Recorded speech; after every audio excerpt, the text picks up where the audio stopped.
சிகப்பு துண்டு சினாரியோஸ். சிகப்பு துண்டு சினாரியோ எதுக்குன்னா, நம்ம பொழைச்சி இருக்கிறதுக்காக, நம்மளை பாதுகாத்துக்கிறதுக்காக, நம்மளை காப்பாற்றிக்கிறதுக்காக. இது மாதிரி யூஸ் பண்ணலாம். ஏதாவது பிரச்சனைகள் வரும்பொழுது, இப்போ ரோட்டில் போயிட்டுருக்கோம், ஆக்சிடென்ட் ஆக போது டக்குன்னு பிரேக் அடிக்கிறோம்ல, அதுதான் சிகப்பு துண்டு சினாரியோ. நம்ம வாழ்க்கையில் ஆக்சிடென்ட்ஸ் ரோட்டில் மட்டும் நடக்காது, எல்லா விஷயத்துலையும் நடக்கும். ஃபார் எக்ஸாம்பிள், யாரோ நம்மளை சுற்றி இருக்கவங்க, நம்ம சொந்தக்காரங்களாக இருக்கலாம், நம்ம நண்பர்களாக இருக்கலாம், நம்ம குடும்பத்தில் இருக்கவங்களாக கூட இருக்கலாம். நம்மளை கேலி செய்கிறோம், நம்மளை பகடி பண்ணுறோம் அப்படிங்கிறதுக்காக சில விஷயங்களை திரும்ப திரும்ப சொல்லிகிட்டே இருப்பாங்க. ஆனால் நமக்கு ஓரத்தில் உறுத்திட்டே இருக்கும், இல்லையே இவங்க பவுண்ட்ரி கிராஸ் பண்ணுறாங்களோ, நமக்கு சரியாக இது உட்கார மாட்டேங்குதேன்னு உறுத்திட்டே இருக்கும். அப்போ நம்ம பவுண்ட்ரி செட் பண்ணணும். அப்போ தான் சிகப்பு துண்டு எடுக்கணும்.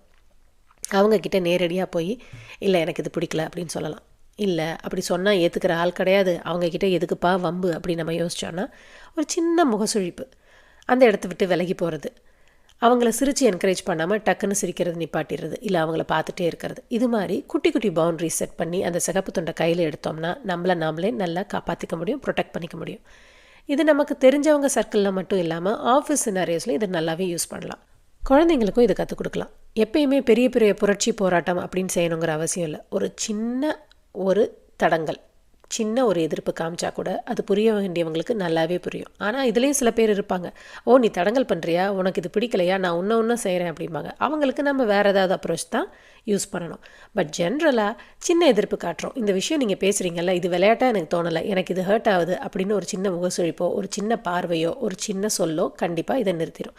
இதுதான் சிகப்பு துண்டு சினாரியோ. இது மற்றவங்களுக்காக. நமக்குள்ளேயே நிறைய சிகப்பு துண்டு சினாரியோக்கள் இருக்கும். ஃபார் எக்ஸாம்பிள், தேவையே இல்லாமல் 10 மணிக்கு மேலே ஏதாவது ஒன்று சாப்பிடுவோம். டயர்டாக இருந்தால் படுத்து தூங்காமல் ஃபோனை நோண்டிகிட்டே இருப்போம். நமக்கு தேவையில்லாத விஷயங்களை, பயனில்லாத விஷயங்களை, நிறைய விஷயங்களை காதில் போட்டுப்போம், மனசில் போட்டு குழப்பிப்போம். இது எல்லாமே சிகப்பு துண்டு சினாரியோ. அந்த விஷயங்களை நம்ம கிராஸ் பண்ணி வரும்பொழுது டக்குன்னு நிறுத்தி, இது எனக்கு தேவையா, இது ஒரு வேளை சிகப்பு துண்டு போடுற நேரமோ, இதை நிறுத்திடலாம் அப்படின்னு நம்ம யோசித்தோம்னா கண்டிப்பாக நமக்குள்ள ஒரு முன்னேற்றம் இருக்கும்.